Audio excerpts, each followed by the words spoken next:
തന്റെ ഭർത്താവിനെ വീടിനകത്ത് കയറിയിട്ട് വെട്ടിക്കൊല്ലുക, തന്റെ ഭർത്താവിനെ കണ്ണിന്റെ മുമ്പിലിട്ട് വെട്ടി നുറുക്കുമ്പോ നായില എന്ന് പറയുന്ന ഭാര്യ പെണ്ണ ചാടി എഴുന്നേറ്റു വെപ്രാളത്തില്.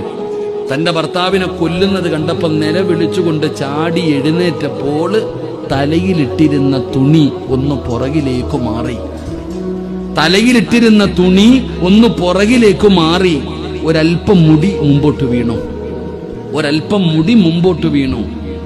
ഉസ്മാൻ റളിയല്ലാഹു തആല അൻഹു അത് കണ്ടു. നിലവിളിച്ചുകൊണ്ട് നിൽക്കുന്ന ഭാര്യയോട് പറഞ്ഞു, നായില, എന്റെ കാര്യം വിട്ടേരെ, ഇവരെന്നെ എന്ത് ചെയ്താലും എനിക്ക് പേടിയില്ല. എന്റെ കാര്യം നീ വിട്. എന്റെ പേടി എന്താ? നിന്റെ തലമുടി അന്യപുരുഷന്മാര് കാണുന്നു. നായില, നിന്റെ തലമുടി പുറത്തു കിടക്കുന്നു. അത് നിന്റെ ഔറത്താണ് നായില. ഈ അന്യ പുരുഷന്മാര് നിന്റെ മുടി കാണുന്നതാ എനിക്ക് പേടി. അല്ലാതെ ഇവരെന്നെ കൊല്ലുന്നതിലല്ല. ഇവരെന്നെ കൊന്ന എനിക്ക് സ്വർഗം കിട്ടും.